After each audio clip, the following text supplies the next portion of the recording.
Today I want to share with you my winter cat shelter. Here in Wisconsin we get terrible winters with the polar vortex and blowing snow, sleeting ice. So let's take a look outside. I have a heavy table set up that I can feed them under so they can stay dry while they eat. And there's my girl. I'm down to one cat. This has been an 8-year evolution. As you can see, I have some sort of vapor barrier. The whole thing's covered with a tarp. I'm going to show you now the inside of the shelter. The table I use is really heavy so that it doesn't blow around. The vapor barrier is glued with a glue gun so that doesn't blow around. I use some short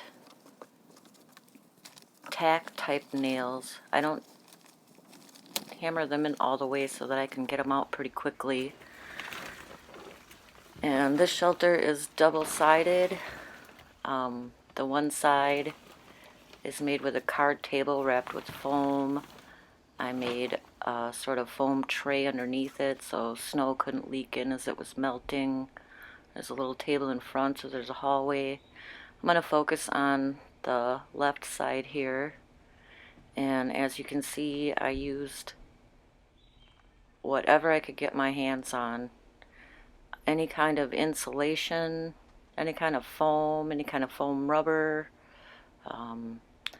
tension pole to keep the tarp up, and then there's most of the stuff I got at Goodwill, just random stuff that people donated. There's a table leg that's used to prop up the tarp.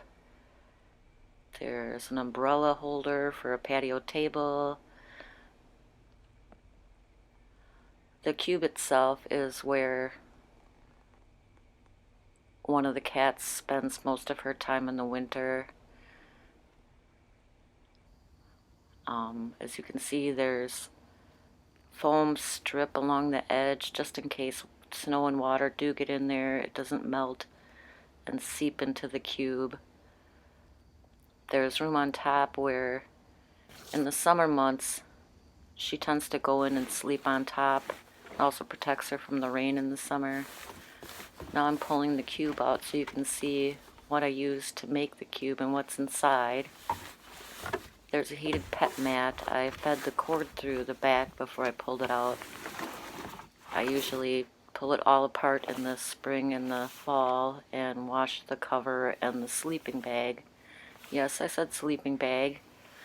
It's the warmest thing I could think of that could keep you warm outside. And it's covered with some sort of patio furniture cover that's rubberized on the back, and then underneath it you can see it's plastic and tarp, and then there's a heavy foam core on the bottom and all around the cube. On the inside there's the pet mat on one side, and there's another side where she can get away if she gets too warm. And then there's the inside. Okay, now I'll show you down below. My deck is about 4.5 feet off the ground, and there's plenty of tarp on the outside to keep the snow from blowing in and getting in the shelter. And then here I'm going to show you where I plug in the heated pet mats. There's one on each side. You're not supposed to plug them into an extension cord. I got around that by using some sort of Christmas power strip, and I like it because it has a light on it that shows that the power's on. I can also reach up under there and stick my hand in the cube to make sure it's warm. I recommend Lectro Kennel by K&H.